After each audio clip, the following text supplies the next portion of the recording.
Hey everyone, it's Alex, the real Mr. Robinson, and welcome back to my chronological recap of the Marvel Cinematic Universe. We're at part 16, talking about Captain America Civil War. And if you thought I had a lot of in-depth stuff to say about the Winter Soldier, strap in, because I have a lot more to say about Civil War right here, which for a while was my favorite Marvel Cinematic Universe film, more than the first Avengers. That's what I said in my original review when this movie came out in 2016, but I've had some time to think about it, and I think ultimately I prefer the Avengers more because it was just something that's never been done up until that point, and the pacing in that film is just fantastic. You never feel like that movie's 2.5 hours.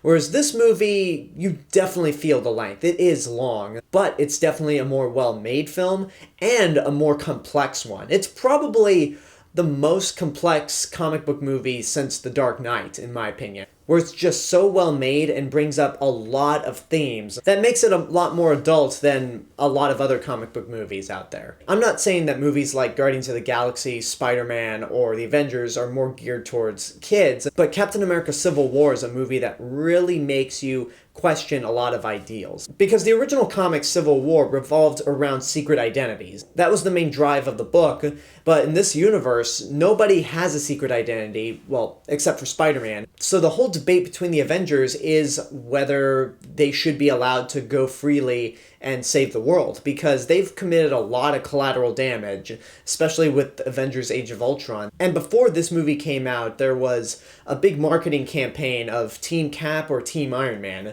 I was firmly on Team Cap's side, just because I really love the character so much.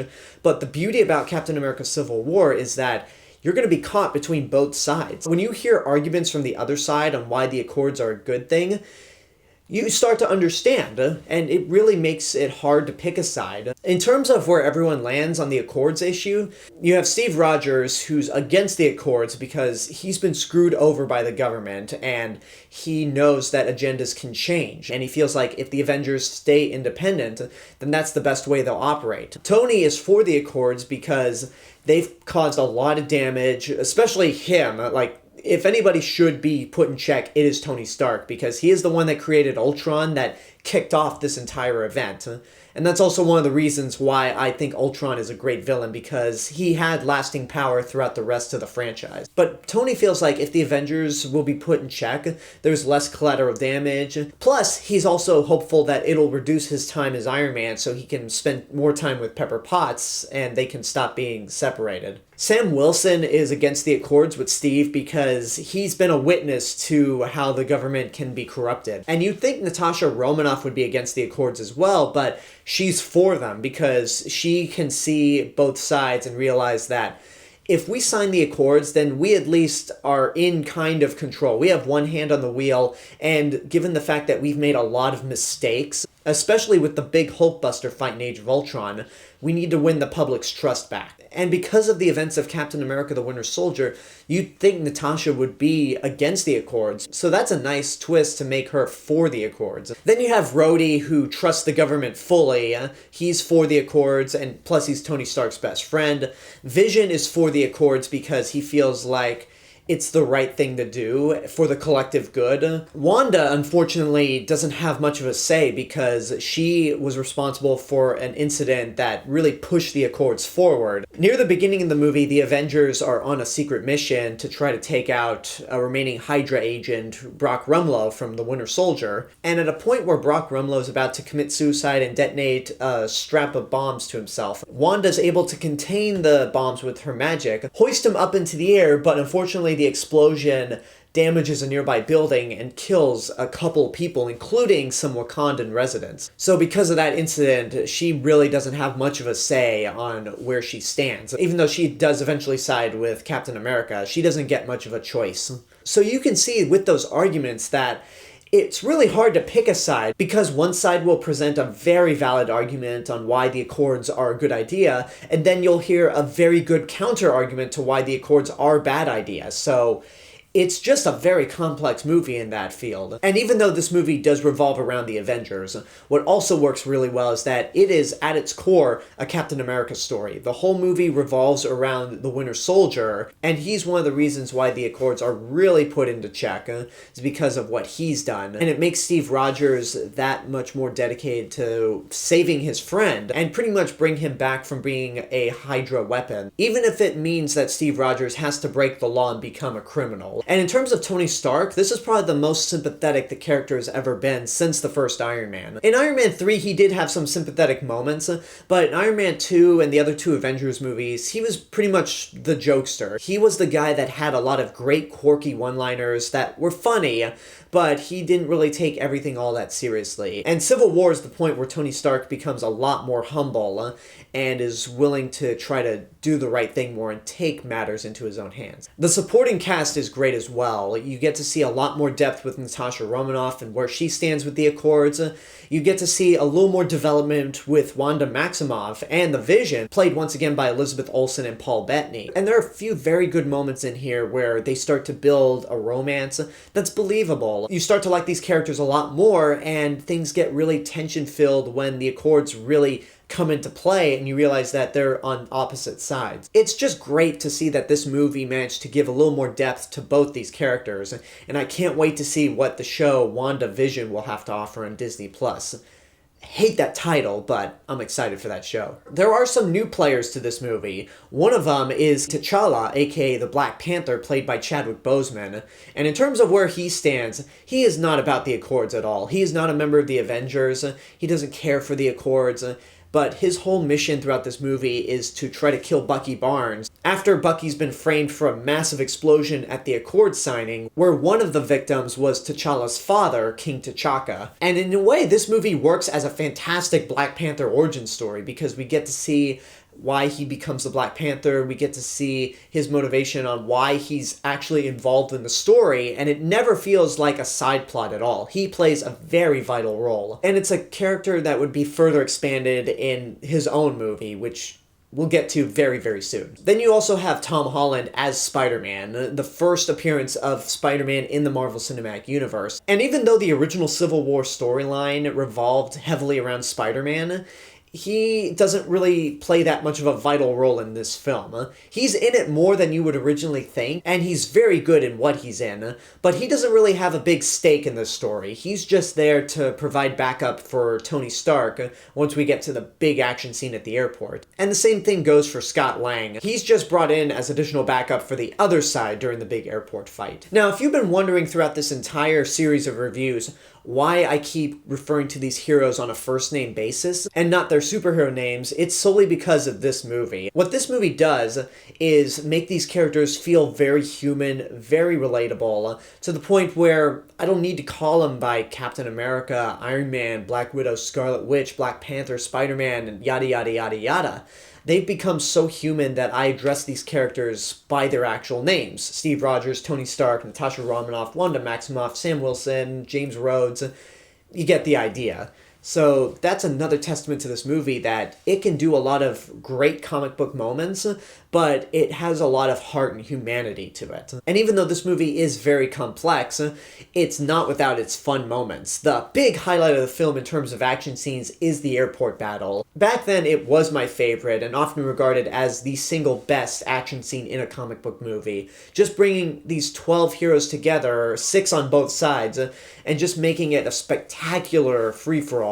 But I think Infinity War has actually topped this movie with the Battle of Wakanda and the Battle of Titan together. But this is still an incredible sequence. Seeing Spider-Man interact with the Avengers for the first time, seeing Ant-Man ride Hawkeye's bow and arrow, seeing Giant Man for the first time, seeing all the characters utilize their special powers working together, it's pretty much a comic book fan's dream come true.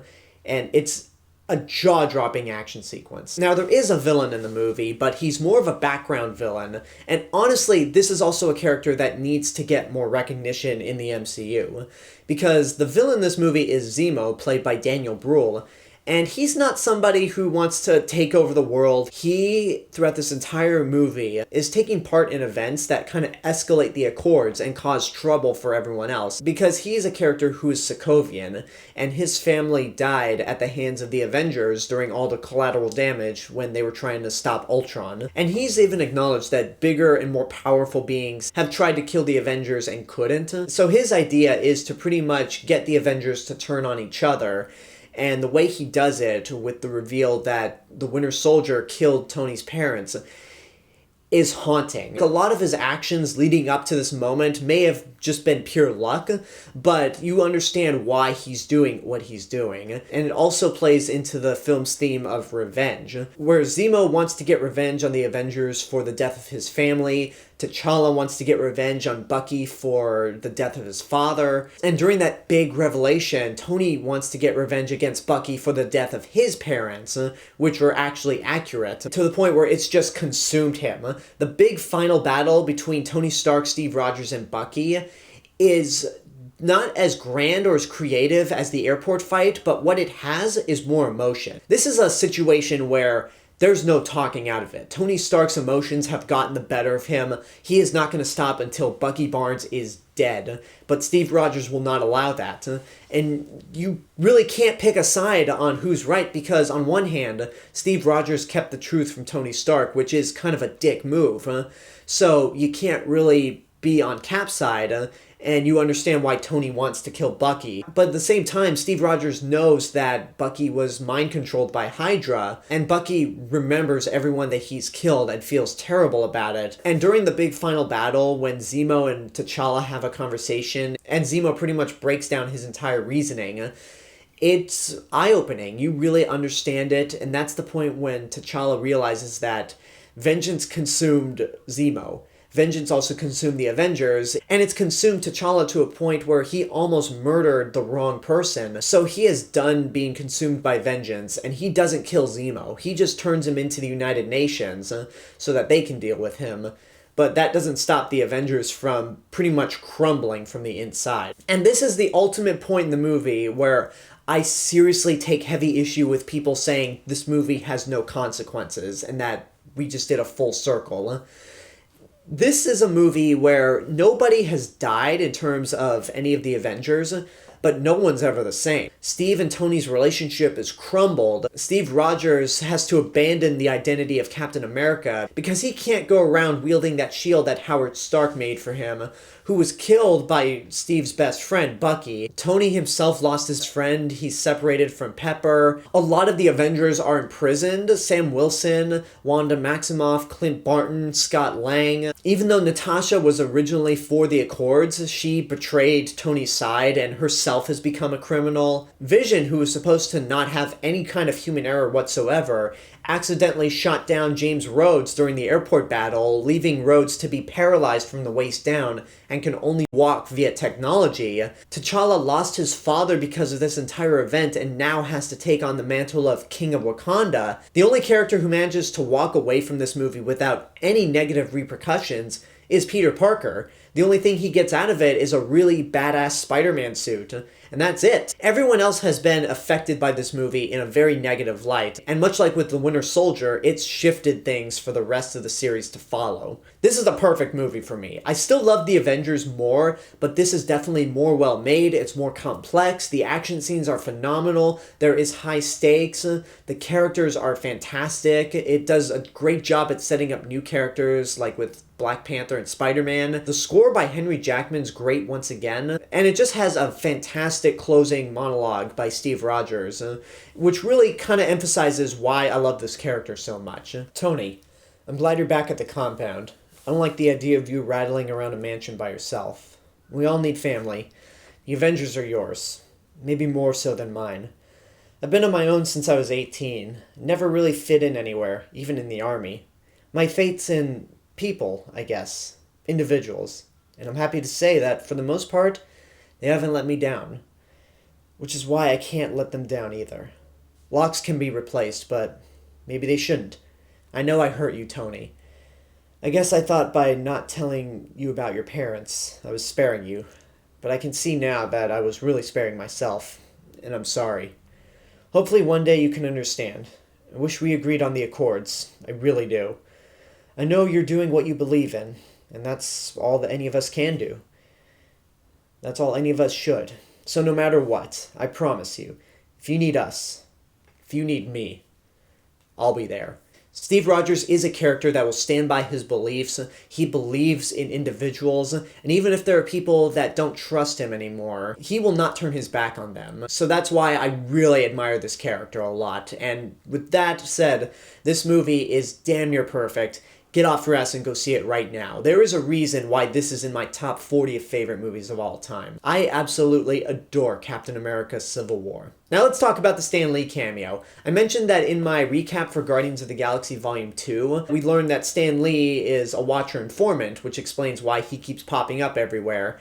And now that I know that he's a Watcher informant, I like to think that Stan Lee was just so irritated that Tony Stark mistaken him for both Hugh Hefner and Larry King in the first two Iron Man movies, that when he drove up to the Avengers facility with that package, he just wanted to screw with Tony Stark and say, "Are you Tony Stank?" And I just love Rhodey's response to that line. Yes, this is Tony Stank.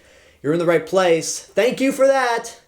Never dropping that, by the way. So that's a really fun cameo, especially now that we have more context to why this cameo exists. And the two stingers are actually worth it too. The first one is that Steve Rogers and Bucky Barnes are in Wakanda, and Bucky basically goes into a cryo chamber hoping that the Wakandan scientists can help him out more. Steve Rogers thanks T'Challa for letting them stay in Wakanda, and he warns him that if the UN ever found out that Bucky was in Wakanda, that they'll come for him, to which T'Challa just says, "Let them try." And then the second one is where Peter Parker returns back to Queens after the big airport fight, and he's pretty much getting used to his new web shooters, as the stinger ends with the text saying, "Spider-Man will return." So I love those two stingers just because we get to spend a little more time with these characters before we get to see them in their full solo movies. And there you go, that's my recap for Captain America Civil War. And now it's time to move forward with the film that takes place just 1 week after this film,